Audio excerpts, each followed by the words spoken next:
Hello दोस्त। आज हम काफ़ी दिनों के बाद फिर वीडियो बना रहे हैं। काफ़ी कमेंट आया था बनाने के लिए और वो भी ज़्यादा कमेंट आ रहा था कि भूगोल का वीडियो बनाओ, भूगोल का वीडियो बनाओ। तो आज हम भूगोल का वीडियो लेकर आए हैं। सामाजिक विज्ञान भूगोल का चैप्टर नंबर 1। भूगोल के बारे में बता देना था। जब भूगोल का अर्थ क्या होता है, भू मतलब होता है भूमि, भूमि यानी पृथ्वी या गोल, यानी पृथ्वी गोल है। और भूगोल का पिता किसे कहा जाता है? जिस प्रकार फिजिक्स का पिता न्यूटन को कहा जाता है, फिजिक्स का आधुनिक पिता अल्बर्ट आइंस्टीन को कहा जाता है, ठीक है ना। और जीव विज्ञान का पिता यानी बायोलॉजी का पिता अरस्तु को कहा जाता है।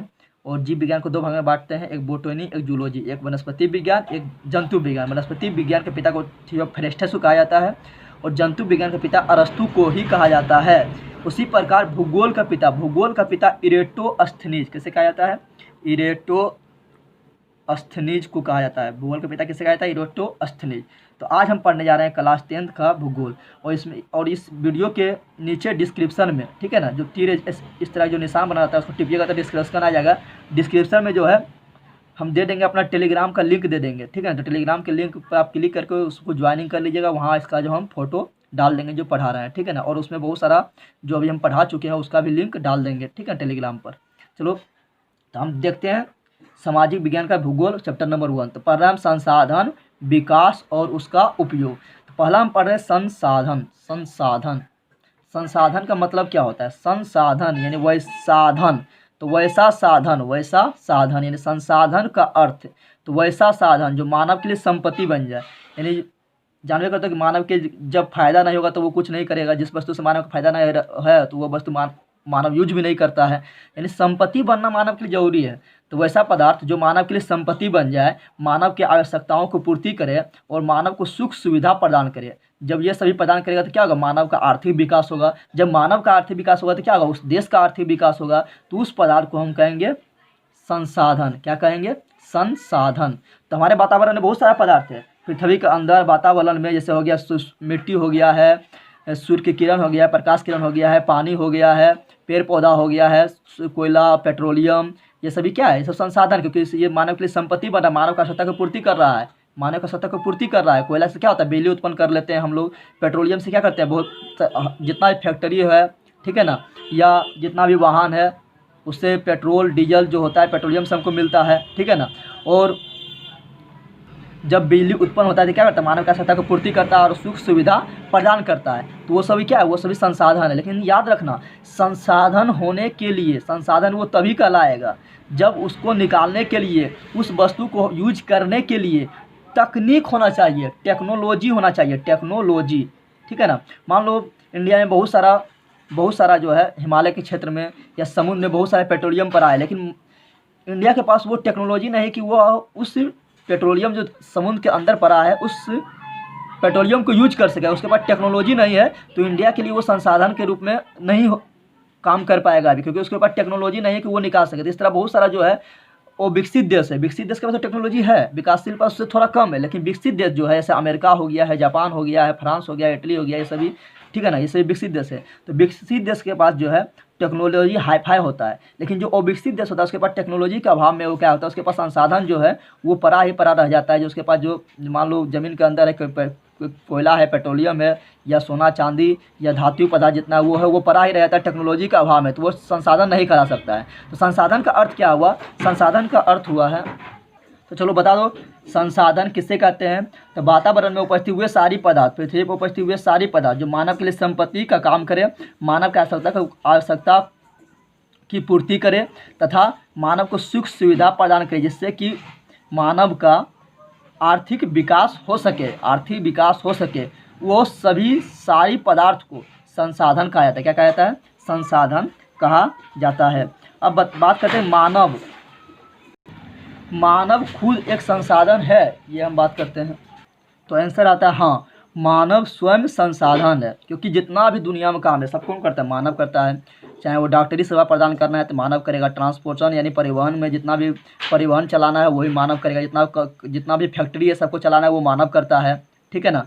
जितना भी सेवा प्रदान करना है, बैंकिंग के क्षेत्र में सेवा प्रदान करना है वो मानव करता है। तो मानव स्वयं एक संसाधन है, क्योंकि दुनिया का सभी काम क्या कौन करता है? मानव के द्वारा किया जाता है। तो मानव स्वयं एक क्या है? संसाधन है। कल्पना करो अगर मानव नहीं हो तो जितना भी सोना है, चांदी है, कोयला है, पेट्रोलियम है, सूर्य के प्रकाश है, पानी है या मिट्टी है, वो सभी का यूज कौन करेगा? तो वो सभी का कोई वैल्यू रहेगा? जब मानव ही नहीं तो सोना चांदी पेट्रोलियम कोयला ठीक है ना, मिट्टी वायु, ये सभी का, तो ये सभी का कोई वैल्यू नहीं रहेगा। इसलिए मानव स्वयं एक संसाधन है। और मानव कैसा संसाधन है? मानव स्वयं तो संसाधन है ही, लेकिन मानव स्वयं एक ऐसा संसाधन है, ऐसा संसाधन है जो संसाधन का उपभोक्ता भी है, यानी संसाधन का दोहन करने वाला, संसाधन को उपभोग करने वाला संसाधन मानव है। यानी मानव स्वयं एक संसाधन है, लेकिन मानव कैसा संसाधन है? मानव एक ऐसा संसाधन है जो खुद वातावरण में पड़ा हुआ संसाधन का उपभोग करता है। क्या करता है? उपभोग करता है, यानी उसका यूज करता है। क्या करता है? यूज करता है। आप देख लेते हैं मानव सही प्रकार के संसाधन के निर्माता। मानव क्या करता है? संसाधन का निर्माण करता है, ठीक है ना। कोई संसाधन जो है प्रकृति के द्वारा हमें गिफ्ट में नहीं मिलता है, बल्कि उसको संसाधन बनाने के लिए मनुष्य बहुत प्रयास करता है, ठीक है ना, तब जाकर वो क्या बनता है? संसाधन बनता है। ये नहीं कि जो संसाधन है हमें प्रकृति द्वारा गिफ्ट में मिल जाता है। ये नहीं कि कोयला है तो कोयला खोजे तो कोयला होता है, जमीन पर मिलने लगा एकदम शुद्ध रूप में, सोना खोजे तो सोना शुद्ध रूप में मिलने लगा, पेट्रोलियम खोजे तो पेट्रोलियम भी शुद्ध रूप में मिल रहा है। इस तरह नहीं मिलता है। जब भी पेट्रोलियम को निकाला जाता है समुद्र के अंदर से या ज़मीन के अंदर से पेट्रोलियम को निकाला जाता है तो उसको बहुत सारा प्रोसेस से गुजारा जाता है, उसके बाद वो शुद्ध होता है, तब वो संसाधन बन पाता है, ठीक है ना। उसके बाद तब जाकर वो संसाधन बनता है। ये नहीं कि मानव को जो है प्रकृति के द्वारा गिफ्ट के रूप में संसाधन मिल जाता है, बल्कि संसाधन मनुष्य के द्वारा उसको बनाया जाता है। तो मनुष्य संसाधन को निर्माता कैसे वो करता है? तो मनुष्य के पास पहले जिज्ञासा होना चाहिए। तो मनुष्य संसाधन तभी बना पाएगा, मनुष्य के पहले जिज्ञासा होना चाहिए। जैसे आप लोग पढ़ रहे हैं तो आप लोग तभी पढ़िए जब आपके पास पढ़ने का जिज्ञासा होगा, आपके पास पढ़ने का जिज्ञासा होगा। उसी प्रकार संसाधन मनुष्य कैसे बनाता है? तो उसके पास जिज्ञासा से अपने जो अभी तक जो वो ज्ञान प्राप्त किया, उसके पास जो ज्ञान है उस ज्ञान का उपयोग करके, अपने उसके पास जो बुद्धि है उस बुद्धि का उपयोग करके, अपने प्रतिभा का उपयोग करके और अपने साहस का उपयोग करके और टेक्नोलॉजी का यूज करके कुशलतापूर्वक क्या करता है? संसाधन का निर्माण करता है, संसाधन का निर्माण करता है, ठीक है ना। तो मनुष्य जो है अपना जिज्ञासा से अपने पास जो उसके पास जो ज्ञान है, बुद्धि है, प्रतिभा है, वो सभी को लगा करके, वो सभी को यूज करके और अपने साहस के बल पर, ठीक है ना, साहस होना बहुत ज़रूरी है। तो वो अपने साहस से यानी क्षमता से और तरह तरह के टेक्नोलॉजी को यूज करके और अपने कुशलता से क्या करता है? संसाधन का निर्माण करता है। यानी संसाधन जो है प्रकृति के द्वारा गिफ्ट के रूप में नहीं प्रदान किया जाता है, बल्कि मनुष्य संसाधन का निर्माता है। जैसे कुछ साल पहले भारत में जो है छोटा नागपुर के पठार झारखंड और इधर उड़ीसा के बीच, इधर छत्तीसगढ़ है, ठीक है ना, उसके बीच है। तो छोटा नागपुर का पठार जो है वहाँ पर जो है बहुत सारा खनिजों का भंडार था, काफ़ी मात्रा में था कोयला, लेकिन वहाँ पर उसका कोई यूज नहीं कर रहा था। वहाँ पर पता नहीं था कि यहाँ संसाधन है, उसके पास और टेक्नोलॉजी भी नहीं था भारत के पास कि वो वहाँ पर जो संसाधन है छिपा हुआ छोटा नागपुर के पठार में उसका यूज कर सकें। लेकिन अब उसका यूज होने लगा है, उसका टेक्नोलॉजी आ गया है। तो पहले ये संसाधन नहीं था, लेकिन मानव जो अपना जिज्ञासा से, अपने ज्ञान से, अपने बुद्धि से, अपने प्रतिभा से, अपने साहस और तकनीकी और अब कुशलता से क्या क्या उसको संसाधन ने बदल दिया है। तो इसलिए जिम्मरमैन नामक एक भूगोल शास्त्री है जिसने कहा था कि संसाधन हुआ नहीं करता है बल्कि बना करता है। वह संसाधन बनाता कौन है? तो मनुष्य बनाता है। कैसे बनाता है? तो अपने जिज्ञासा, ज्ञान, बुद्धि, प्रतिभा, साहस और नया नया टेक्नोलॉजी के सहायता से उसको संसाधन में बदल देता है। अब देखते हैं संसाधनों का महत्व क्या है। तो संसाधन का जो महत्व है वो आर्थिक विकास में है। क्या है? आर्थिक विकास में। आप देखते हो कि जो देश में संसाधन जितना ज़्यादा होता है और टेक्नोलॉजी जितना हाई फाई होता है वो देश उतना विकसित होता है। क्या होता है? यानी विकसित देश में, अर्थात विकसित देश में जो है संसाधन बहुत मात्रा में होता है। देश को विकसित होने के एक पीछे उसका कारण है कि उसके पास संसाधन बहुत ज़्यादा है, यानी संसाधन का महत्व। अभी दुनिया में जो है संसाधन का ही महत्व है, इसलिए तो चीन बदमाशी कर रहा है। देखते होंगे आप लोग, चीन जो है वो दक्षिणी सिंध सागर में ताइवान है उस सब पर कब्जा करना चाहता है।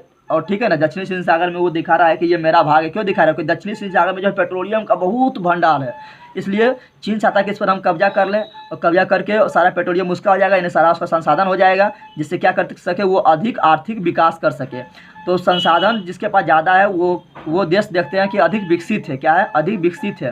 लेकिन और जिसके पास संसाधन कम है वो हो जाता है वो विकसित देश। क्या हो जाता है? वो विकसित देश, क्योंकि संसाधन का काफ़ी महत्व है आर्थिक विकास में। आर्थिक विकास में मतलब हो गया उसका पूंजी के विकास में, धन पैसा के विकास में काफ़ी योगदान है संसाधनों का। तो जिसके पास संसाधन, जैसे अमेरिका हो गया, जापान हो गया है, ठीक है ना, और जितना भी ये है सऊदी अरब है, यूएई है, कतर है, ओमान है, ये सब जितना भी देश है ये सभी इतना अमीर क्यों है? क्योंकि इसके पास संसाधन काफ़ी मात्रा में संसाधन के रूप में इसके पास क्या है, पेट्रोलियम है। पेट्रोलियम उसके पास काफ़ी मात्रा में क्या करता है, तो सभी देशों को ये पेट्रोलियम का निर्यात करता है। इसके कारण क्या है, ये काफ़ी अमीर देश है। सऊदी अरब, यूएई, कतर, ओमान, बहरीन, ठीक है ना, ये सभी काफ़ी अमीर देश है क्योंकि उसके पास जो संसाधन के रूप में पेट्रोलियम का भंडार है, इसलिए काफ़ी अमीर देश है और काफ़ी विकसित देश है। जैसे अपना बिहार ले सकते हैं, बिहार में संसाधन का काफ़ी कमी है और इसका बगल में है झारखंड। क्या है, झारखंड। और झारखंड में जो है संसाधन भरा हुआ है, कोयला भरा पड़ा हुआ है, यूरेनियम भी है। झारखंड के जादूगोरा में यूरेनियम भी पाया जाता है। तो बिहार में क्या है, बिहार में संसाधन का अभाव है। बिहार में सिर्फ क्या है, बिहार में कृषि के लिए सिर्फ खेती है। लेकिन झारखंड में क्या है, झारखंड में संसाधन के रूप में उसके पास कोयला है, यूरेनियम है। इसलिए देखो बिहार की तुलना में झारखंड जो ज़्यादा डेवलप है, क्या है, ज़्यादा डेवलप है। यानी संसाधन का महत्व है। संसाधन का महत्व क्या है, आर्थिक विकास में और अपना आवश्यकता की पूर्ति में। जब मनुष्य की आवश्यकता की पूर्ति होगा तो क्या होगा, उसका सुख सुविधा में वृद्धि हो जाएगा। उसका क्या होगा, उसका जीवन, उसका रहन सहन के तरीका में क्या होगा, वृद्धि होगा, ठीक है ना। तो इसलिए हमारे दैनिक जीवन में संसाधन का बहुत महत्व है। अब आगे देखते हैं। अब आपका काफ़ी इंपॉर्टेंट शुरू हो रहा है चैप्टर का। तो हम पढ़ेंगे अब संसाधनों का वर्गीकरण। संसाधनों का वर्गीकरण। तो संसाधन को जब हम वर्गीकरण करके पढ़ेंगे तो पढ़ना काफ़ी ईजी हो जाता है। पहले पढ़ेंगे उपलब्धता के आधार पर। उपलब्ध यानी जो संसाधन हो जो हम लोग के पास उपलब्ध है वो कैसे उपलब्ध हुआ है, ठीक है ना। तो उसको उपलब्ध होने का दो तरीका है। एक है कि डायरेक्ट हमको जो है प्रकृति द्वारा प्रदान कर दिया गया है और एक है कि एक मानव बना दिया है। तो इस प्रकार उपलब्ध के दृष्टि से एक डायरेक्ट प्रकृति के द्वारा मिला है, डायरेक्ट ईश्वर के द्वारा मिला है, तो वो कहलाएगा प्राकृतिक प्रदत्त संसाधन। और जो मानव निर्मित किया है, मानव के द्वारा संसाधन बनाया गया है, उसको बोलेंगे मानवकृत संसाधन। जैसे बात करें पर्वत है, पठार है, नदी है, झरना है, ठीक है ना, मिट्टी है, वायु है, ठीक है, और जल है। ये सभी क्या है, ये सभी मनुष्य बनाया है कि नहीं, ये ईश्वर के द्वारा या प्रकृति के द्वारा खुद प्रदान किया गया है। ये सभी मनुष्य नहीं बनाया गया है। पृथ्वी के बनने के साथ साथ इसका भी निर्माण हुआ है। पर्वत, पठार, नदी, समुद्र, महासागर, झरना, मिट्टी, वायु, जल, ये सभी को मनुष्य नहीं बनाया है, बल्कि ये प्रकृति के द्वारा मनुष्य को प्रदान किया गया है। इसलिए इसको बोलते हैं प्राकृतिक प्रदत्त संसाधन, यानी प्रकृति के द्वारा मनुष्य को उपलब्ध कराया गया है। इसलिए बोलते हैं उपलब्धता के आधार पर संसाधन दो प्रकार का होता है, एक प्रकृति प्रदत्त, एक मानवकृत। तो प्रकृति प्रदत्त किसे कहेंगे, वैसा संसाधन जो प्रकृति के द्वारा मनुष्य को डायरेक्ट प्रदान किया गया है, सीधा प्रदान किया गया है, उस संसाधन को प्रकृति प्रदत्त कहते हैं। जैसे पर्वत, पठार, नदी, समुद्र, झरना, मिट्टी, वायु, जल, ये सभी क्या है, प्रकृति प्रदत्त संसाधन है। अब बात करें अगर मानवकृत संसाधन के, तो वैसा संसाधन जो मानव के द्वारा स्वयं बनाया गया है उसे मानवकृत संसाधन कहेंगे, ठीक है। जैसे बात करें हम सड़क का, सड़क क्या पृथ्वी बना तो सड़क बना हुआ था, नहीं, सड़क बना हुआ नहीं था, बल्कि मनुष्य खुद सड़क को बनाया था। उसी प्रकार बात करें भवन का, उसी प्रकार बात करें रेलवे लाइन का, ठीक है ना, उसी प्रकार बात करें प्लेटफॉर्म का, ठीक है ना, उसी प्रकार अस्पताल बोल दें, स्कूल बोल दें, या बोले सभी प्रकार का वाहन बोले, जितना भी वाहन है वो सभी प्रकार के वाहन क्या ये प्रकृति द्वारा खुद बनाया गया कि पृथ्वी बना तो ये सभी बन गया, सड़क भी बन रहा था, भवन भी बन रहा था, रेलवे बन रहा था, इस तरह तो नहीं हुआ। ये मनुष्य बनाया है, सड़क को, भवन को, रेलवे को, प्लेटफॉर्म हो गया, अस्पताल हो गया, स्कूल हो गया, जितना भी वाहन है, जितना भी मिसाइल है, जितना भी सैटेलाइट है, ये सभी कंप्यूटर हो गया है, मोबाइल हो गया है, ये सभी क्या है, ये मानव के द्वारा बनाया गया है। इसलिए इसको बोलते हैं मानवकृत संसाधन। और संसाधन क्यों है, क्योंकि ये क्या कर रहा है, सड़क क्या कर रहा है, सड़क जो है मानव का आवश्यकता को पूर्ति कर रहा है, उसका सुख सुविधा का ध्यान रख रहा है, ठीक है ना। भवन भी वही कर रहा है, रेलवे लाइन वही कर रहा है, सबका वही काम। इसलिए ये क्या है, संसाधन है, ये क्या है, संसाधन। तो उपलब्धता के आधार पर संसाधन दो प्रकार का है, प्रकृति प्रदत्त, एक मानवकृत। अब बात करते हैं स्रोत या उत्पत्ति के आधार पर, उत्पन्न के आधार पर संसाधन कितना प्रकार का होता है। तो उत्पत्ति के आधार पर बात करें, संसाधन दो गो होगा, एक होगा सजीव, जो सजीव रहेगा वो सजीव संसाधन हो जाएगा, एक होगा निर्जीव। तो जो सजीव होगा वो कहलाएगा जैविक संसाधन। क्या कहलाएगा, जैविक संसाधन। तो हम जानते हैं कि उत्पत्ति के आधार पर, तो उत्पन्न होता है तो उत्पन्न दो तरह से होता है, एक सजीव होगा या निर्जीव होगा। तो उत्पत्ति के आधार पर संसाधन दो प्रकार का, जो सजीव होगा उसको बोलेंगे जैविक, और जो निर्जीव होगा उसको बोलेंगे अजैविक संसाधन। तो सिंपल से आप पहचान सकते हैं कौन जैविक संसाधन है और कौन वो जैविक संसाधन है, पहचान सकते हैं। जैसे हम बोल दें पेड़ पौधा, तो बताओ पेड़ पौधा सजीव है कि निर्जीव है? तो पेड़ पौधा है सजीव, इसलिए पेड़ पौधा कौन सा संसाधन है? जैविक संसाधन। कौन सा संसाधन है? जैविक संसाधन। बोलते हैं मत्स्य पालन, मत्स्य पालन यानी मछली पालन, तो मछली पालन कर रहा है तो मछली सजीव है कि निर्जीव है? तो ये सजीव है, इसलिए मछली भी क्या है? जैविक संसाधन। मछली भी क्या है? जैविक संसाधन। मनुष्य खुद, मनुष्य सजीव है कि निर्जीव है? तो मनुष्य भी तो संसाधन है ना, ये क्या है? ऐसा संसाधन है जो क्या कहता है? संसाधन का उपभोग भी करता है, और मनुष्य भी क्या है? संसाधन है, तो मनुष्य भी क्या है? सजीव है, तो मनुष्य भी क्या जाएगा? जैविक संसाधन। और वो ऐसा संसाधन जो सजीव के मरने से बना है उसको भी हम बोलेंगे जैविक संसाधन। जैसे बोल दें हम कोयला, तो कोयला कैसे बना है? तो कोयला बना है लाखों करोड़ों वर्ष से पूर्व, लाखों करोड़ वर्ष पहले जब भूकंप आया होगा पृथ्वी पर, तो पेड़ पौधा, जीव जंतु पृथ्वी के अंदर दब गया है, और तापमान जब पृथ्वी के अंदर दब जाएगा तो उस पर क्या होगा? वहाँ पर तापमान में वृद्धि हो जाएगा और दबाव में वृद्धि होगा, तो तापमान और दबाव के कारण वो क्या हुआ? कोयला में बदल गया है, पेट्रोलियम में बदल गया है, तो वो सभी क्या है? वो सब सजीव से बना है। पेड़ पौधा अंदर दब गया तो पेड़ पौधा क्या था? सजीव। जीव जंतु अंदर दब गया है भूकंप के कारण, तो वो सभी क्या है? सजीव। तो लाखों करोड़ों के वर्ष के बाद वो कोयला में बदल गया है, पेट्रोलियम में बदल गया है, तो ये सभी किससे बना है? सभी तो भी सजीव से बना है ना, तो सजीव से बना है, इसलिए ये सभी भी क्या है? ये सभी भी क्या है? जैविक संसाधन। ठीक है ना।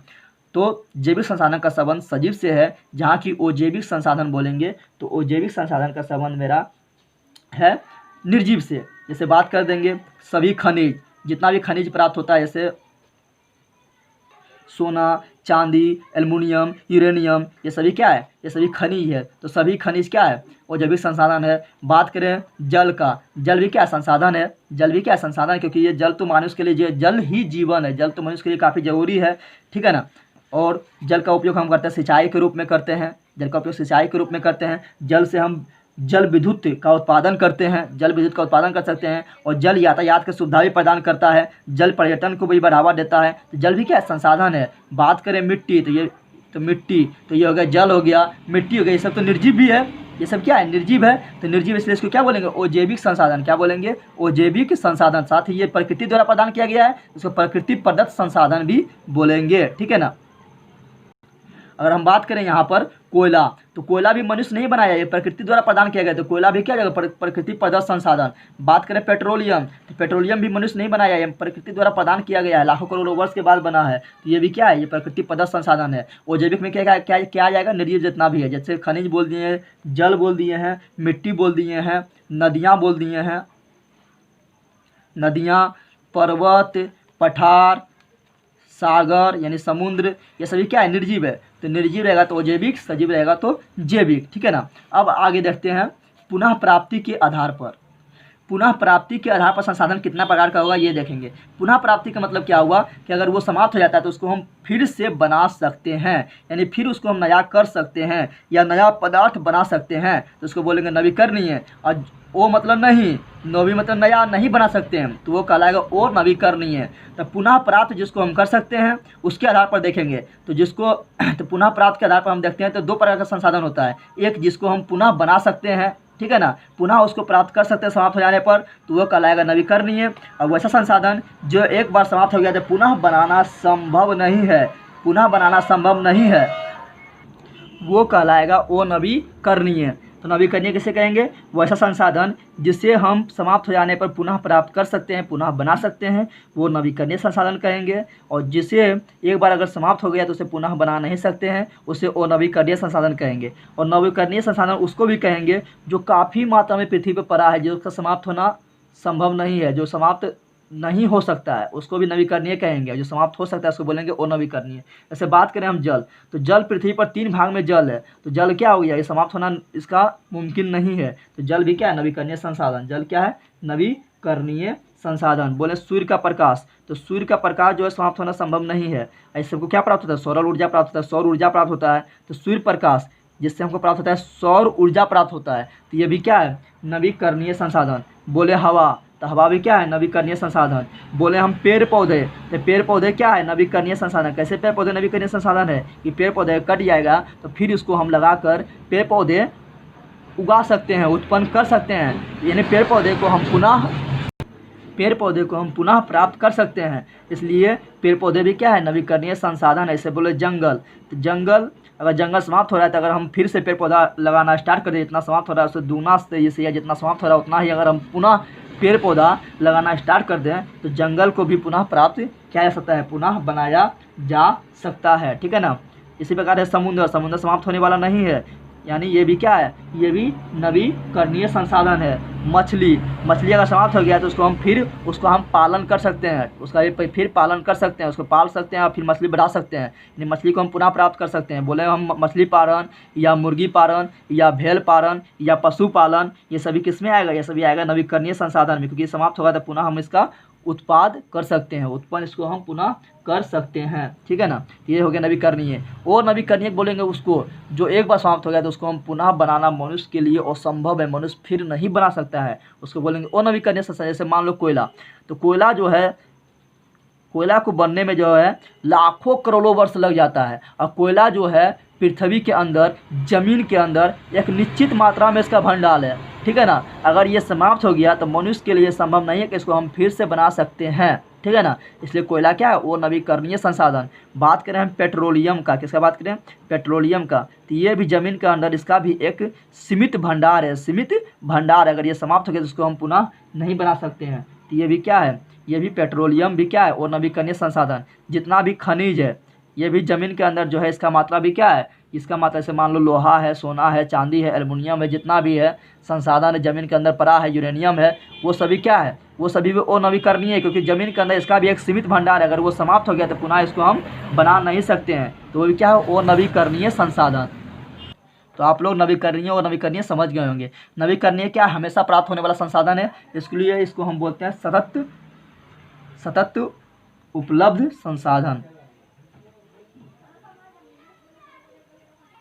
सतत उपलब्ध संसाधन।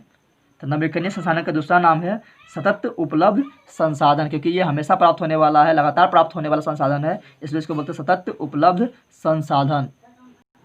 अब आगे बढ़ते हैं। एक चीज़ और ध्यान देना है कि नवीकरणीय को हम पुनः प्राप्त कर सकते हैं, यानी नवीकरणीय क्या, चक्र चलते रहता है, यानी समाप्त हो गया फिर प्राप्त कर सकते हैं, समाप्त हो गया फिर प्राप्त कर सकते हैं, इनका चक्र चल रहा है, तो इसको बोलते हैं चक्रीय संसाधन ही बोलते हैं। और नवीकरणीय संसाधन अगर एक बार समाप्त हो गया तो इसे हम पुनः प्राप्त नहीं कर सकते हैं, इसका चक्र नहीं चल सकता है, इसलिए वो नवीकरणीय संसाधन को हम ओ चक्रीय संसाधन भी कहा जाता है, ओ चक्रीय संसाधन भी कहा जाता है। और नवीकरणीय संसाधन का दूसरा नाम है, नवीकरणीय संसाधन को कहा जाता है गैर परंपरागत संसाधन। याद रखना, इस तरह क्वेश्चन बहुत बार पूछा गया है, नवीकरणीय नाम नहीं देकर पूछ दिया कि गैर परंपरागत संसाधन कौन है, तो नवीकरणीय संसाधन को ही गैर परंपरागत संसाधन कहा जाता है, और वो नवीकरणीय संसाधन को परंपरागत संसाधन कहा जाता है। याद रखना, इस तरह क्वेश्चन बहुत बार पूछा गया कि बताओ इसमें इनमें से कौन सा परंपरागत संसाधन है या गैर परंपरागत संसाधन है, तो वहाँ नवीकरणीय और नवीकरणीय नाम नहीं दिया था, तो गैर परंपरागत बोलेगा तो नवीकरणीय हो जाएगा, और परंपरागत बोलेगा तो वो नवीकरणीय हो जाएगा, चक्रीय बोलेगा नवीकरणीय हो जाएगा, और चक्रीय बोलेगा तो वो नवीकरणीय हो जाएगा, ठीक है ना। चलो आगे बढ़ते हैं।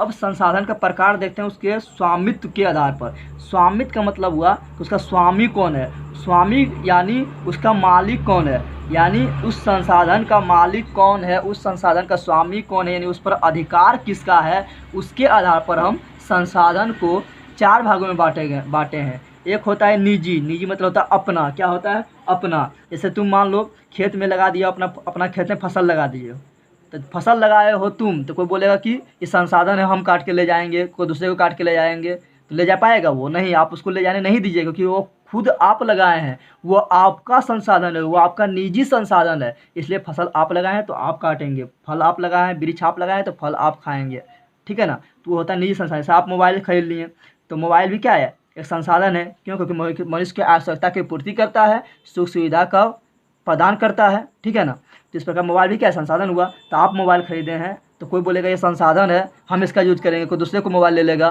तो आप दीजिएगा नहीं, क्योंकि वो आपका निजी संसाधन है, क्या है, निजी संसाधन है, आपका अपना संसाधन है। उसी प्रकार हो गया कार हो गया, आपका घर हो गया है जिसको मकान बोलते हैं, घर हो गया है, मकान हो गया, ठीक है ना, कार हो गया है, मोटरसाइकिल हो गया है, यानी जितना चीज़ पैसा देकर आप खुद खरीदते हैं वो आपका होता है निजी संसाधन। जैसे कार खरीदे, मोटरसाइकिल खरीदे, मकान खरीदे, मोबाइल खरीदे हैं, फसल लगाए तो उसमें भी पैसा लगा है। ये सभी क्या है, ये सभी आप पैसा दिए हैं और वस्तु को खरीद लिए हैं। जब आप उस वस्तु को खरीद लीजिएगा तो आप उसका निजी मालिक हो जाइएगा, तो उसको बोलते हैं निजी संसाधन।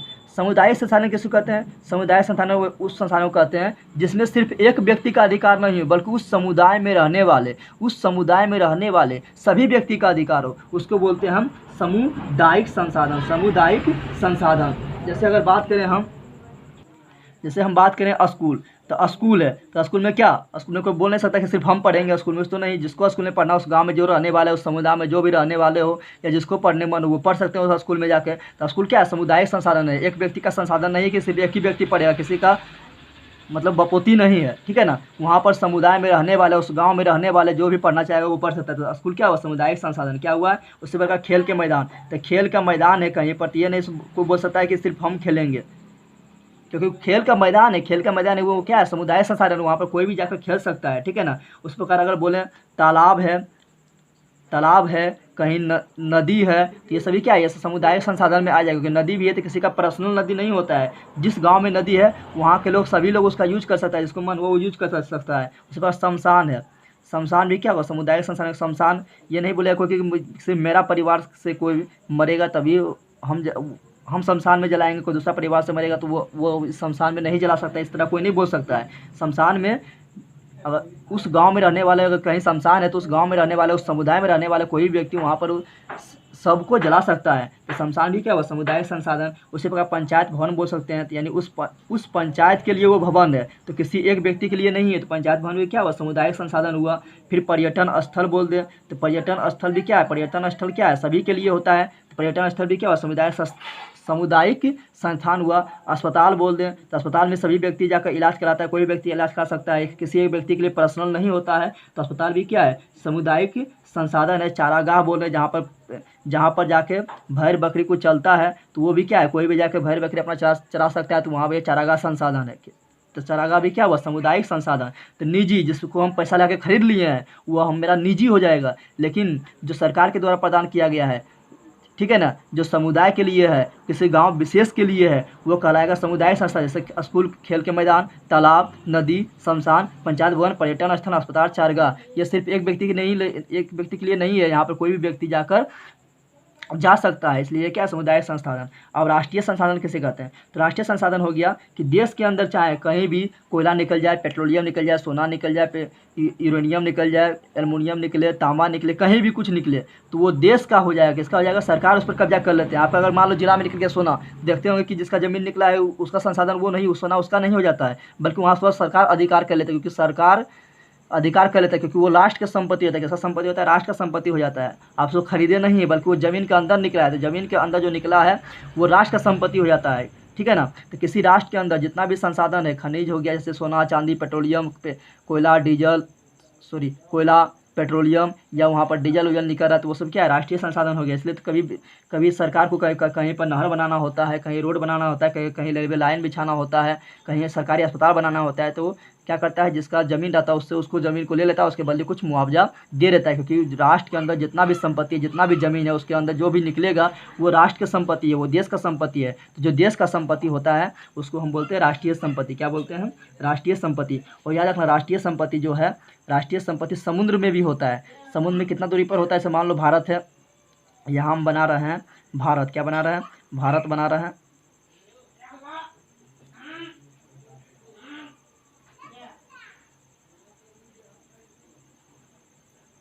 ये मान लो भारत बना दिए हैं, तो भारत बना दिए हैं, तो ये जो ज़मीन है, तो ये ज़मीन में कुछ भी निकलेगा तो सभी संसाधन क्या हो जाएगा, वो राष्ट्र का हो जाएगा। क्या नहीं हो जाएगा, राष्ट्र का संसाधन हो जाएगा, उस देश का संसाधन हो जाएगा। लेकिन इधर क्या है, अरब सागर है, आप जानते हैं कि यहाँ तक पानी है, इधर पूरा नीचे, भारत के नीचे पूरा इधर क्या है, पानी है। तो पानी है, तो ये पानी में भी देश का हक होता है। कितना दूर तक हक होता है, तो ये समझते हैं। तो पानी में भी देश का अपना राष्ट्रीय संसाधन होता है। कहाँ तक होता है, तो यहाँ ये आधार से, जहाँ से तट शुरू हो रहा है वहाँ पर एक आधार रेखा खींच देता है, और वहाँ से 12 नॉटिकल मील, याद रखना 12 नॉटिकल मील हम इसलिए बोल रहे हैं क्योंकि समुद्र में जो दूरी मापा जाता है वो नॉटिकल मील में मापा जाता है, ठीक है ना। समुद्र में जो दूरी मापा जाता है वो नॉटिकल मील में मापा जाता है, और 1 नॉटिकल मील बराबर होता है 1.852 किलोमीटर। याद रखना, 1 नॉटिकल मील बराबर होता है 1.852 किलोमीटर। तो यहाँ पर मान लो एक समांतर रेखा खींच दिए हैं, ठीक है ना, तट को मिलाकर समांतर रेखा खींच दिए हैं। यहाँ से जो है 12 नॉटिकल मील तक, कितना नॉटिकल मील तक, तो 12 NM यानी 12 नॉटिकल मील तक जो समुद्र आएगा वो क्या हो जाएगा, वो उस देश का, जो उस देश उससे लग रहा है उस देश का राष्ट्रीय संपत्ति हो जाएगा। यानी किसी देश के किनारे अगर समुद्र है तो उसके आधार रेखा से, उसके तट रेखा से 12 नॉटिकल मील तक दूरी तक समुद्र भी उस देश का राष्ट्रीय संपत्ति हो जाता है। अर्थात 12 नॉटिकल मील तक कुछ भी निकल रहा है, कोई भी पदार्थ निकल रहा है, पेट्रोलियम निकल रहा है या तेल निकल रहा है, कोई भी पदार्थ निकल रहा है तो वो उस पर किसका अधिकार होगा, उसका जो देश उसके किनारे है उसका अधिकार उस पर हो जाएगा। तो समुद्र में भी 12 नॉटिकल मील तक राष्ट्रीय संपत्ति होता है। फिर याद रखना 12 से फिर आगे 12 तक जो होता है उसको बोलते हैं संलग्न आर्थिक क्षेत्र। क्या बोलते हैं, संलग्न आर्थिक क्षेत्र।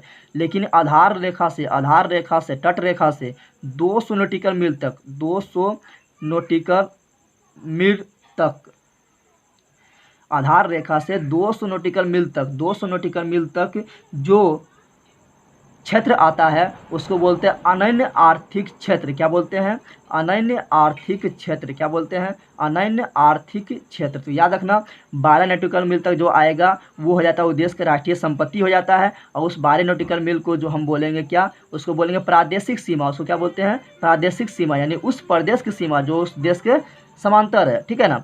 और 12 से फिर 12 जो आएगा उसको बोलते हैं संलग्न, यानी इससे जो लगा हुआ है तो उसको बोलते हैं संलग्न आर्थिक क्षेत्र। और आधार रेखा से लेके 200 नॉटिकल मील तक जो क्षेत्र आता है वह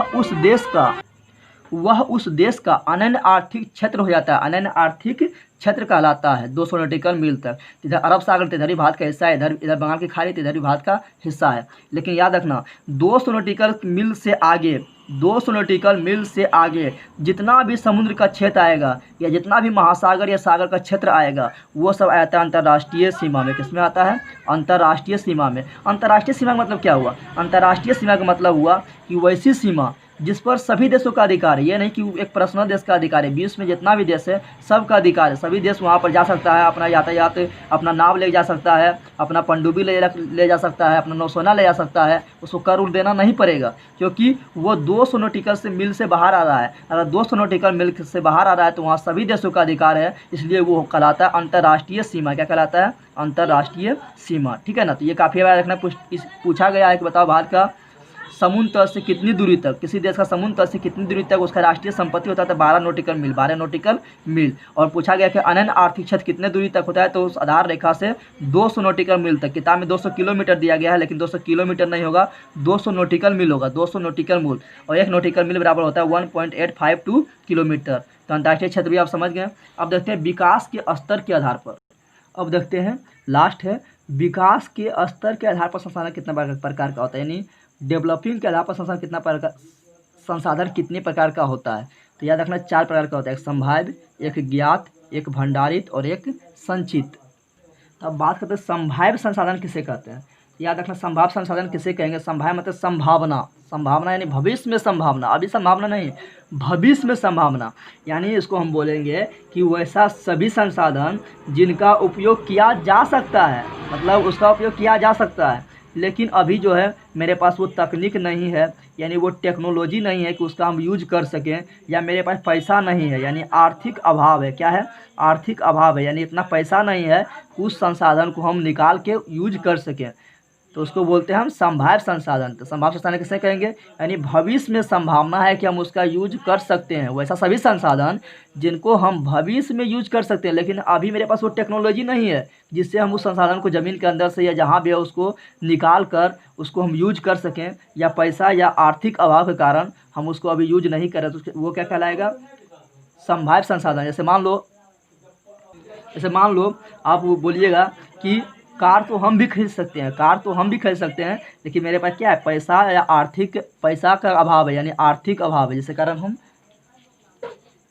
तो कार तो हम भी खरीद सकते हैं लेकिन मेरे पास अभी पैसा या आर्थिक अभाव है, इसलिए हम भविष्य में कार खरीदेंगे। तो वो कैसा संसाधन हो गया, यानी वो हम संभाव्य संसाधन हो गया। क्या हुआ, संभाव्य संसाधन हो गया है, ठीक है ना।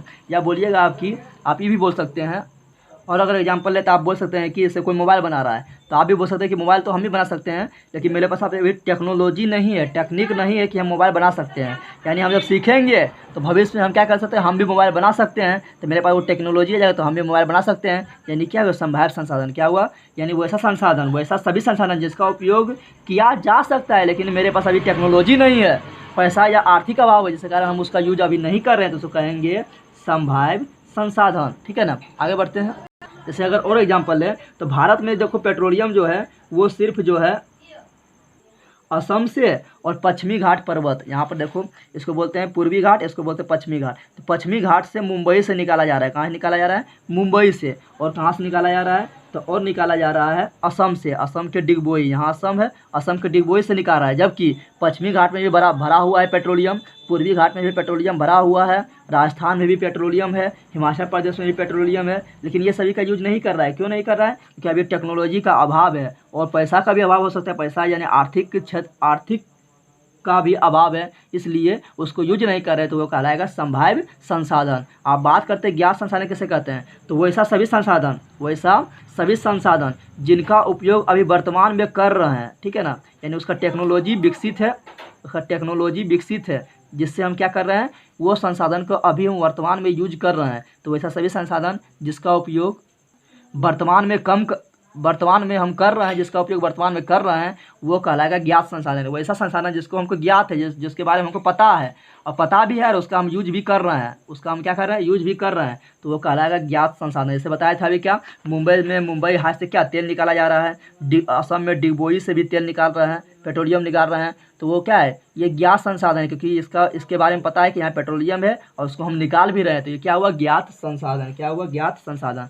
अब भंडारित संसाधन किसको कहते हैं, तो भंडारित संसाधन के याद रखना, तो भंडारित संसाधन का मतलब याद रखना कि कोई भी क्षेत्र है, मान लो भारत है, और भारत का जो पश्चिमी घाट पर्वत है, यहाँ पर मान लो कहाँ पर, ये पश्चिमी घाट जो पर्वत है, पश्चिमी घाट में यहाँ समुंदर में जो है मान लो बहुत सारा पेट्रोलियम है, या यहाँ मान लो बहुत सारा पेट्रोलियम है, लेकिन हम पेट्रोलियम को जो है, पेट्रोलियम का यहाँ भंडार है, लेकिन हम सारा पेट्रोलियम को नहीं निकाल पा रहे हैं। कुछ गहराई तक जाकर हम कुछ ही पेट्रोलियम को निकाल पा रहे हैं, बाकी बार पेट्रोलियम जो है उसको हम निकाल नहीं पा रहे हैं, यानी वो भंडार के रूप में नीचे पड़ा ही रह गया है, तो वो क्या कहलाएगा, भंडारित संसाधन। क्या कहलाएगा, भंडारित संसाधन। यहाँ पर क्या है, छोटा नागपुर का पठार में क्या है, कोयला पड़ा हुआ है। तो मान लो हम कोयला निकाल रहे हैं, कोयला बहुत अंदर था, 10-20 किलोमीटर सिर्फ ज़मीन के अंदर, मान लो 10-20 किलोमीटर तक अंदर सिर्फ कोयला ही है।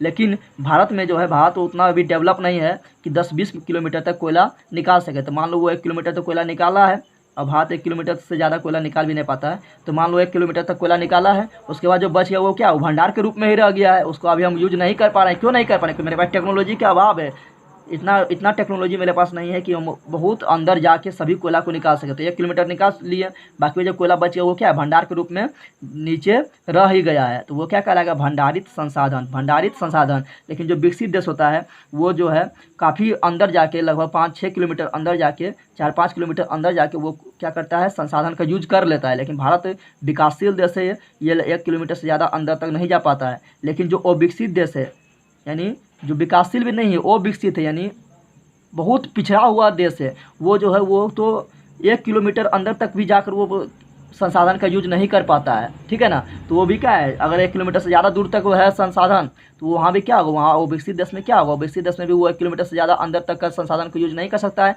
तो 1 किलोमीटर के जो बाद रहेगा वो तो ऐसे ही पड़ा रह जाएगा संसाधन, ये भंडार के रूप में ऐसे ही रह जाएगा, तो उसको बोलेंगे भंडारित संसाधन।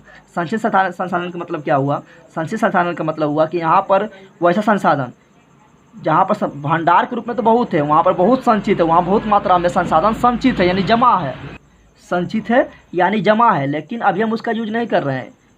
अच्छा, अभी हम उसका यूज क्यों नहीं कर रहे हैं, क्योंकि मेरे पास जो है, मान लो अभी से मुंबई हाई से निकल रहा था पेट्रोलियम, मान लो असम से पेट्रोलियम निकल रहा था, छोटा नागपुर पठार से कोयला निकल रहा है, झारखंड से कोयला निकल रहा है, तो अगर यही सबसे मेरा जो है आवश्यकता की पूर्ति हो जा रहा है और बहुत जगह कोयला पड़ा हुआ है, तो उसको हम नहीं निकाल रहे हैं, इसलिए नहीं निकाल रहे हैं क्योंकि अभी मेरा आवश्यकता की पूर्ति हो रहा है। ज़रूरत पड़ेगा, जब मेरा आवश्यकता की पूर्ति नहीं होगा, जब मेरा आवश्यकता की पूर्ति नहीं होगा तब जहाँ जहाँ संचित है, जहाँ जमा है, फिर उसका हम यूज करेंगे। यानी वैसा संसाधन जिसका अभी यूज नहीं हो रहा है, ठीक है ना, आवश्यकता पड़ने पर जब उसका यूज करेंगे तब वो क्या होगा, संसाधन जो है वो कहलाता संचित संसाधन। यानी अभी वो जमा है, अभी हम उसका यूज नहीं कर रहे हैं, आवश्यकता पड़ने पर उसका यूज करेंगे तो वो कहलाता है संचित संसाधन।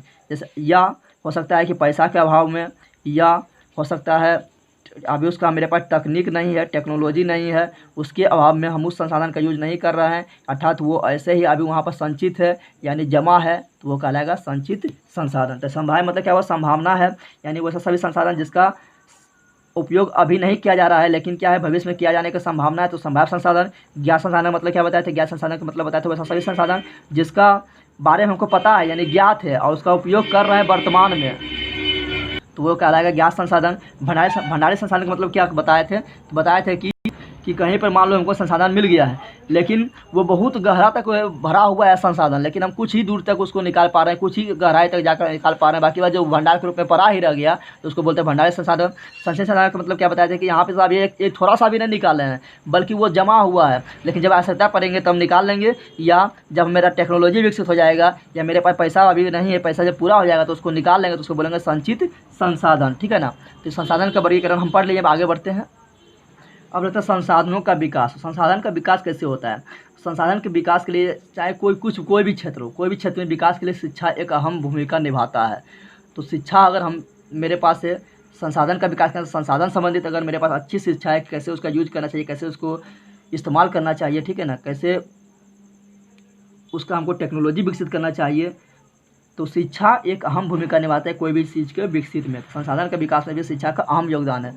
फिर टेक्नोलॉजी, संसाधन के विकास में टेक्नोलॉजी का अहम योगदान है। जो विकसित देश है उसके पास उसके पास जो है तरह तरह का टेक्नोलॉजी है, एक से एक लेटेस्ट टेक्नोलॉजी है, जिसके बल पर वह क्या कर रहा है, संसाधनों का अच्छी तरह से यूज कर रहा है, अच्छी तरह से क्या कर रहा है, विकास कर रहा है। और तीसरा है प्रशिक्षित मजदूर, यानी वैसा मजदूर जो क्या है, शिक्षित हो, यानी जो उस काम को जानता हो, जिस काम में उसको हम लगा रहे हैं उस काम को करने का नॉलेज उसके पास पहले से हो, उस काम को जानकारी उसको पहले से हो कि किस तरह करना चाहिए। यानी एक शिक्षित मजदूर, एक प्रशिक्षित मजदूर, एक सिखा हुआ मजदूर भी संसाधन के विकास में योगदान निभाता है। जैसे भारत में जो है, भारत में यही कमी है कि यहाँ पर प्रशिक्षित मजदूर नहीं है, वो सिर्फ मेहनत तो बहुत कर देता है, मेहनत तो बहुत करने जानता है, लेकिन यहाँ के मजदूर जो है वो प्रशिक्षित नहीं है, यानी शिक्षित नहीं है कि कैसे जो क्षेत्र में हम काम करने जा रहे हैं उस क्षेत्र में जो काम उसको दिया जाएगा तो वो कैसे करे, उसके बारे में उसको जानकारी नहीं है। तो यहाँ पर प्रशिक्षित मजदूर का क्या है, अभाव है, ठीक है ना। लेकिन जो विकसित देश होता है वहाँ पर प्रशिक्षित मजदूर होता है, जिसके कारण क्या, तो वहाँ संसाधन का विकास अच्छी तरह से होता है, और कोई वस्तु का उत्पाद भी करना होता है तो वो कम समय में अच्छा क्वालिटी का और बहुत सारा वस्तु का निर्माण कर देता है। जैसे चीन ले लें, तो चीन क्या है, कम समय में वहाँ प्रशिक्षित मजदूर होता है और वो कम समय में बहुत अधिक मात्रा में, मात्रा में और अच्छे क्वालिटी का सामान निर्माण कर देता है, ठीक है ना, इसलिए वहाँ का सामान सस्ता होता है। लेकिन भारत में क्या है, एक तो मजदूर प्रशिक्षित नहीं है, तो एक तो क्या होगा, मजदूर जब प्रशिक्षित नहीं है तो बहुत ज़्यादा समय लेगा, जब बहुत ज़्यादा समय लेगा क्योंकि वो प्रशिक्षित नहीं, कैसे उसके पास कैसे किसी वस्तु का उत्पाद किया जाए उसके बारे में उसको जानकारी नहीं है। दूसरा क्या है कि भारत में टेक्नोलॉजी का अभाव है, जिसके कारण क्या होता है कि मजदूर जो है 1 घंटा में बहुत कम सामान या 1 दिन में बहुत कम सामान बना पाता है चीन की तुलना में, और यहाँ का टेक्नोलॉजी भी उतना हाई नहीं है कि 1 दिन में जितना चीन सामान बनाता है उतना भारत बना सके, ठीक है ना। अब मान लो 1 दिन में चीन भारत 5 सामान बनाता है तो चीन अगर 500 एक दिन में बना लेगा तो भारत का क्या है, 5 ही सामान बना है, ठीक है ना। तो 1 दिन में 5 सामान बना है तो सिंपल सी बात है कि लेकिन मजदूर तो अपना ले लेगा, मजदूर जो है अपना कमाई तो लेगा वो, लेकिन 5 सामान बनाया तो ये तो महंगा पड़ जाएगा, क्योंकि मजदूर को तो 1 दिन का कमाई दे दिए हैं, लेकिन 1 दिन में चीन के बना लिया 500 और मजदूर को 1 ही दिन का वेतन मिलेगा, लेकिन 1 दिन में 500 बना लिया तो सामान तो सस्ता होगा ही, क्योंकि उसके पास तकनीक है, प्रशिक्षित मजदूर है, ठीक है ना। आगे देखते हैं, संसाधनों के उपयोग के संदर्भ में किए गए अंतर्राष्ट्रीय प्रयास, यानी संसाधन का उपयोग कैसे किया जाए, कैसे अच्छी तरह से किया जाए, जिसके कारण क्या हो, अधिक से अधिक उसका यूज किया जा सके और अधिक से अधिक मानव कल्याण किया जा सके, ठीक है ना, और मानव का आवश्यकता को पूर्ति किया जा सके। तो पहला जो संसाधन के उपयोग के लिए जो अंतर्राष्ट्रीय यानी सभी देशों के बीच जो बैठक हुआ है वो है क्लब ऑफ रोम। तो ये उतना इंपॉर्टेंट नहीं है, याद रखना। क्लब ऑफ रोम जो पहला प्रयास किया गया था वो हुआ था 1968 में। हाँ, विश्व शिखर सम्मेलन ये इंपॉर्टेंट है। विश्व शिखर सम्मेलन की बैठक हुआ था 5 जून, याद रखना 5 जून 1972 को। कहाँ हुआ था? स्टॉकहोम में। तो कहाँ हुआ था? विश्व शिखर सम्मेलन 1972 में 5 जून 1972 में स्टॉकहोम में हुआ था। कहाँ हुआ था? स्टॉकहोम में हुआ था। और कौन सा मुद्दा उठाया था? तो सभी देश ने पर्यावरण को बचाने के लिए, पर्यावरण का जो दोहन हो रहा है, उसको बचाने के लिए सभी देश ने एक स्वर में निर्णय लिया कि पर्यावरण को कैसे बचाया जाए। उसकी बैठक हुआ था 5 जून 1972 को, जिसको हम बोलते हैं विश्व शिखर सम्मेलन। कहाँ हुआ था? स्टॉकहोम में। और उसी दिन से हम 5 जून को विश्व पर्यावरण दिवस मना रहे हैं। यानी पूछेगा कि विश्व पर्यावरण दिवस हम कब से मना रहे हैं? तो 5 जून से। फिर अगला जो बैठक होता है वो है स्मॉल इज ब्यूटीफुल। ये उतना इम्पोर्टेंट नहीं है, ये इम्पोर्टेंट था। स्मॉल इज ब्यूटीफुल ये गांधी जी का कथन था कि स्मॉल इज ब्यूटीफुल का मतलब क्या हुआ? छोटा सुंदर होता है, यानी छोटा चीज़ जो है अच्छा होता है। यानी गांधी जी जो है कुटीर उद्योग या छोटा उद्योग, तो गांधी जी जो है छोटा उद्योग को बढ़ावा देता था। छोटा जो उद्योग है उसको बढ़ावा देता था, क्योंकि गांधी जी का कहना था कि छोटा उद्योग जो है वही जो क्या है, भारत का रीढ़ है। भारत का क्या है? रीढ़ है। तो इसलिए इसको बोलते हैं स्मॉल इज ब्यूटीफुल। छोटा जो उद्योग है वही क्या है? ब्यूटीफुल है। इसका बैठक कब हुआ? 1974 में। कौन कहा करता था? तो Mahatma Gandhi. Small is beautiful कौन कहा करता था? महात्मा गांधी। और महात्मा गांधी ये भी कहा था कि महात्मा गांधी ने कहा था कि हमारे पास हर व्यक्ति की आवश्यकता की पूर्ति के लिए बहुत कुछ है, लेकिन किसी के लालच की संतुष्टि के लिए नहीं। महात्मा गांधी ने कहा हमारे पास हर व्यक्ति की आवश्यकता की पूर्ति के लिए बहुत कुछ है, लेकिन किसी के लालच की संतुष्टि के लिए कुछ नहीं। सही बात है कि आवश्यकता की पूर्ति के लिए तो बहुत चीज़ है, लेकिन किसी के लालच को हम पूरा नहीं कर सकते। आप चीन को ले लो, चीन के पास बहुत चीज़ पड़ा हुआ है, लेकिन वो लालच में लगा हुआ कि इधर हथियार ले जमीन, इधर भारत का जमीन हथियार ले, इधर नेपाल का जमीन हथियार ले, उधर रूस का जमीन हथियार लें, उधर दक्षिण चीन सागर में लूट लें। ठीक है ना? तो चीन इसका एग्जाम्पल हो गया है। ठीक है ना? और महात्मा गांधी ने एक बात और कहा था, वह कथन है कि महात्मा गांधी ने कहा था कि पूरा विश्व एक गांव की तरह मिल बांटकर प्राकृतिक संसाधनों का उपयोग करे तो कोई दुखी नहीं रह सकता है और लड़ाई झगड़ा स्वतः समाप्त हो जाएंगे। क्योंकि जब हम जानते हैं कि जितना भी युद्ध हुआ है, चाहे प्रथम विश्व युद्ध हुआ या द्वितीय विश्व युद्ध हुआ हो या अभी भी जितना युद्ध हो रहा है, अलग अलग देश के बीच में जो मतभेद हो रहा है, वो सब किसके लिए हो रहा है? तो वो संसाधनों के लिए हो रहा है। संसाधनों को हथियाने के लिए वो सभी युद्ध हो रहा है। ठीक है ना?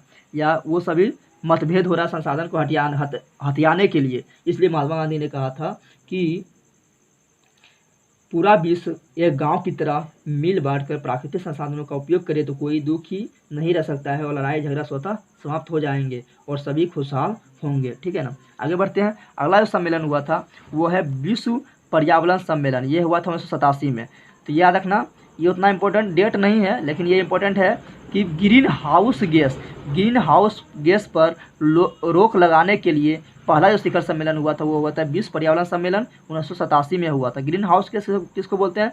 ग्रीन हाउस गैस का मतलब होता है कि वैसा गैस जो क्या करे, पृथ्वी पर तापमान को बढ़ावे, उसको बोलते हैं ग्रीन हाउस गैस। तो CO2 गैस क्या करता है? CO2 गैस जो है ये ग्रीन हाउस गैस के लिए सबसे ज़्यादा उत्तरदायी है। क्या करता है? ये सूर्य के उष्मा को पकड़ लेता है और पृथ्वी पर क्या करता है? उष्मा बढ़ा देता है, जिसके कारण क्या हो रहा है? ग्लेशियर पिघलने लगा है। तो ये ग्रीन हाउस गैस सबसे इंपॉर्टेंट है CO2। इसी पर रोक लगाने के लिए एक बैठक हुआ 1987 में, जिसको बोलते हैं विश्व पर्यावरण सम्मेलन। किस पर रोक लगाने के लिए? Green house gas. अच्छा, ग्रीन हाउस गैस का उत्पादन कौन करेगा ज़्यादा? तो जो विकसित देश में ज़्यादा फैक्ट्री होगा तो उससे जो गैस निकलेगा वो क्या करेगा? वो ग्रीन हाउस गैस होगा और वो क्या करेगा?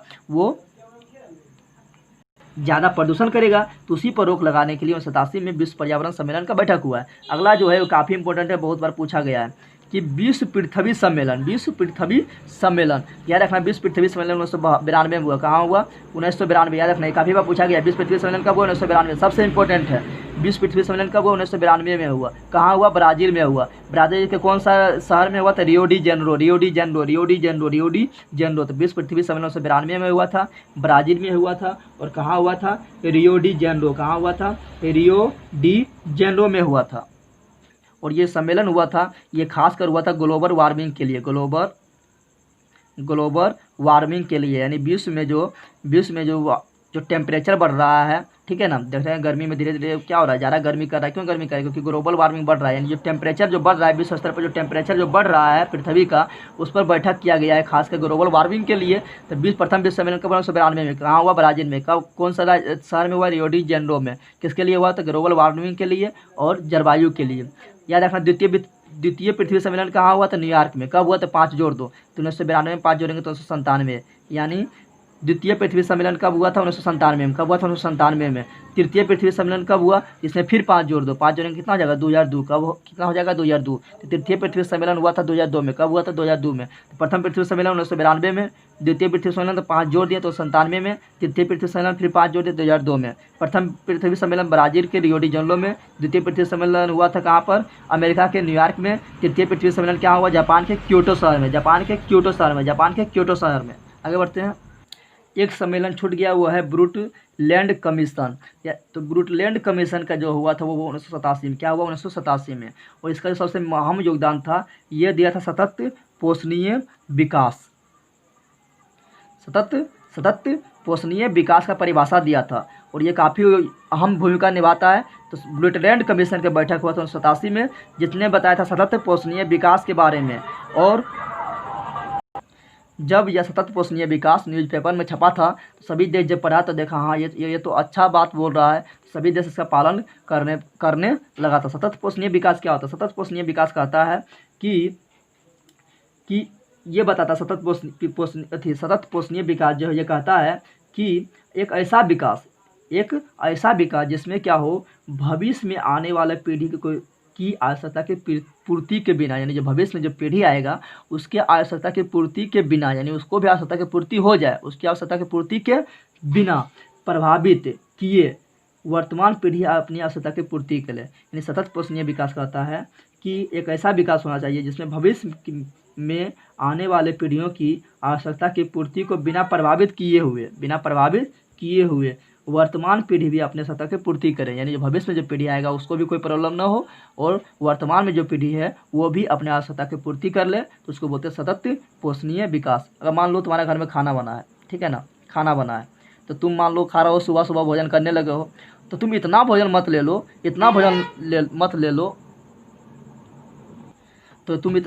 ले लो, कि पूरा भोजन खा ना सको, आधा खाओ और आधा फेंक दो। तो जो फेंक दिए उसको, वो तो बर्बाद हो गया है। अब कोई 12 बजे आने वाला है तो उसको तो उतना भोजन नहीं मिल पाएगा, क्योंकि तुम तो अपने खाने जितना तुम खा सकते हो उससे ज़्यादा भोजन ले लिए हो। तो आधा खाया, आधा तुम क्या कर दिए? बर्बाद कर दिए हो, ठीक है ना। और जो 12 बजे खाएगा, जो 1 बजे खाएगा, 2 बजे खाएगा, उसके लिए क्या होगा? भोजन घट जाएगा।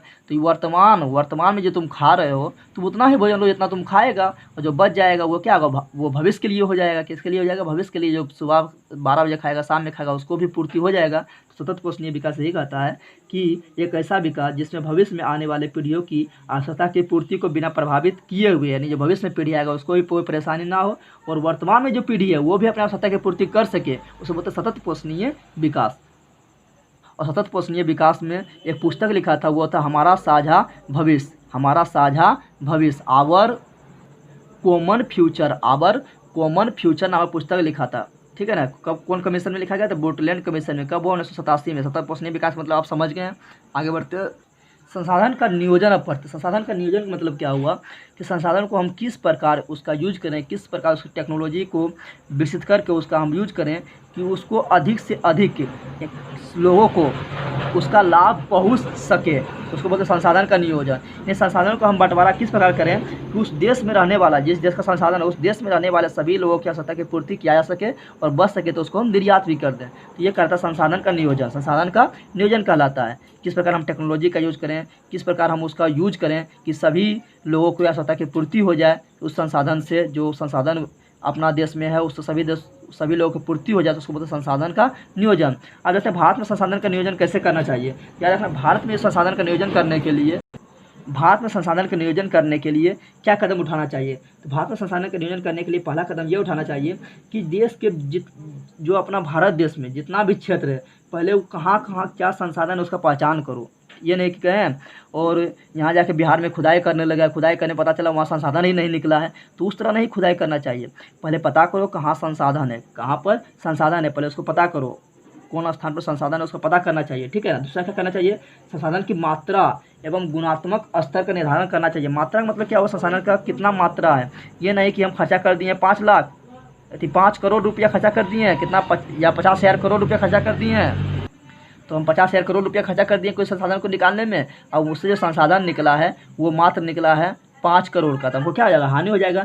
यानी पहले हमको पता करना चाहिए कहाँ कहाँ संसाधन है, उसका पता करना चाहिए उसका मात्रा वहाँ पर कितना है। ये नहीं कि हम उसको खुदाई कर दें, ज़्यादा पैसा खर्चा कर दें और कम हमको संसाधन प्राप्त हो, कम मात्रा में वहाँ से खनिज प्राप्त हो, तो क्या हो, उससे हानि हो जाएगा। तो उसका मात्रा पता करना चाहिए। फिर उसका देखना चाहिए, फिर उसका गुणवत्ता को देखना चाहिए। गुणवत्ता यानी जो हम संसाधन हमको मिल रहा है, किसी का खुदाई किए हैं तो वहाँ से मान लो कोयला मिला है, तो कोयला कौन सा प्रकार का है, कोयला होता है 4 प्रकार का होता है। एक होता है एंथ्रासाइट, एक होता है बिटुमिनस, एक होता है लिग्नाइट, एक होता है पिट कोयला। अगर एंथ्रासाइट कोयला है तो ये काफ़ी अच्छा कोयला होता है। ये क्या होता है, काफ़ी अच्छा कोयला होता है। लेकिन यही पिट कोयला है इसका गुण बहुत ख़राब होता है, यानी ये काफ़ी ख़राब कोयला होता है। तो गुणवत्ता में सबसे अच्छा कोयला कौन हुआ, एंथ्रासाइट। और ये पिट कोयला क्या हुआ, ये इसका गुण जो है काफ़ी ख़राब होता है। तो गुणवत्ता भी देखना चाहिए कि कितना उसका गुण है, तो उसके आधार पर भी देखना चाहिए। नहीं कि पिट कोयला मिला तो उसका भी खुदाई करने लगे तो देखें सर खुदाई की जैसे कोई फ़ायदा नहीं हो रहा है।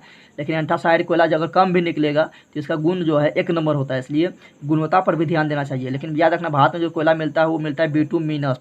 सबसे ज़्यादा कोयला क्यों मिलता है, बिटुमिनस कोयला मिलता है, जो 2 नंबर का कोयला होता है, 2 नंबर प्रकार की कोयला होता है। तीसरा नंबर क्या करना चाहिए, तीसरा नंबर जो है विकास की योजना को चरणबद्ध रूप से तैयार करना चाहिए। यानी पहले एक मेप बना चाहिए कैसे से हम करेंगे, अगर हम वो संसाधन मिलेगा तो संसाधन का यूज हम कहाँ कहाँ करेंगे, किस क्षेत्र में करेंगे कि अधिक से अधिक विकास हो। यानी विकास की योजना को चरणबद्ध तरीका से तैयार करना चाहिए, ठीक है ना।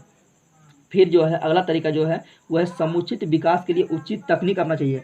यानी सभी समुचित विकास के लिए, पूरा विकास के लिए, पूरा क्षेत्र का विकास के लिए, पूरा देश का विकास के लिए कैसा टेक्निक का यूज करें, कैसा टेक्निक का यूज करें, यानी उचित टेक्निक का हमको यूज करना चाहिए। फिर अगला है मजदूरों को प्रशिक्षित करना चाहिए। बताए थे कि अगर मजदूर प्रशिक्षित रहेगा तो अगर एक दिन में कहीं 500 वस्तु बन रहा है, अगर मजदूर प्रशिक्षित रहेगा और टेक्नोलॉजी हाई फाई रहेगा तो एक दिन में वहाँ पर मान लो 5 लाख सामान भी बन सकता है। तो अगर 5 लाख सामान अगर एक दिन में ही बन गया तो सस्ता होगा, क्योंकि वो एक ही दिन में बन गया है, ठीक है ना। तो मजदूर का वेतन एक ही दिन का मिलेगा और एक दिन में ज़्यादा सामान बन गया तो सामान क्या होगा, सस्ता होगा। फिर भी जो है राष्ट्रीय स्तर पर जो है योजनाओं का निर्धारण करना चाहिए, जिससे देश की आर्थिक समृद्धि के लिए, आर्थिक मतलब पैसा वाला बात, आर्थिक समृद्धि के साथ नागरिकों का समान रूप से कल्याण भी हो सके, यानी सभी नागरिकों का समान रूप से कल्याण हो सके, ठीक है ना। तो इस तरह से जो है भारत में संसाधन का नियोजन करके एक विकसित देश बन सकता है। अब देखते हैं संसाधन का संरक्षण कैसे करना चाहिए। तो संसाधन का हम संरक्षण कर सकते हैं योजनाबद्ध तरीका से, उसको हम करेंगे। संसाधनों का संरक्षण करने का यूज है, संसाधनों को योजनाबद्ध और समुचित और विवेकपूर्ण अगर यूज करेंगे हम तो संसाधन का हम संरक्षण कर सकते हैं। योजनाबद्ध यानी योजना बनाना चाहिए किस क्षेत्र में कितना माल भेजना चाहिए, संसाधन मिल गया तो किस क्षेत्र में कितना इन्वेस्ट करना चाहिए, किस क्षेत्र में कितना इन्वेस्ट नहीं करना चाहिए, ठीक है ना। एक योजना बनाकर काम करना चाहिए, ठीक है ना। तो योजनाबद्ध करना चाहिए। समुचित यानी जिससे क्या हो, बहुत से लोगों को लाभ पहुँच सके। समुचित विकास होना चाहिए, यानी पूरा अधिक से अधिक लोगों का कल्याण हो सके, उसको मतलब समुचित। विवेकपूर्ण उपयोग मतलब क्या हुआ कि ऐसा नहीं कि कुछ हम निकाल लिए हैं, मान लो वहाँ से संसाधन से निकाल रहे हैं, बहुत वस्तु निकाल ली हैं और उसको निकालते निकालते जो आधा बर्बाद हो गया है, तो वैसा बर्बाद नहीं होना चाहिए। उसका यूज हम इस प्रकार विवेकपूर्ण तरीका से करना चाहिए, इस प्रकार अपना बुद्धि से करना चाहिए, उपयोग करना चाहिए कि वो अधिक से अधिक बर्बाद ना हो, अधिक से अधिक क्या हो, बर्बाद ना हो। संसाधन का संरक्षण करने का 3 नियम है। क्या, संसाधनों का संरक्षण योजनाबद्ध और समुचित और विवेकपूर्ण उपयोग से हम करके संसाधन को संरक्षण कर सकते हैं। इस प्रकार जो ये चैप्टर खत्म हुआ है, कल हम इसका लाएंगे और यही जो इसका क्वेश्चन आंसर सीरीज है वो क्वेश्चन आंसर सीरीज कल हम यहाँ इसका लाएंगे और अपलोड कर देंगे। तो आप लोग देखिएगा, पहले ये पढ़ लीजिए अच्छा, उसके बाद क्वेश्चन आंसर सीरीज आप लोग खुद आंसर दे सकते हैं। अब मिलते हैं नेक्स्ट वीडियो में। जय हिंद, जय भारत, जय बिहार। इस वीडियो को सभी लोगों में फैला दें, ठीक है ना। चलो मिलते हैं नेक्स्ट वीडियो में। जय हिंद।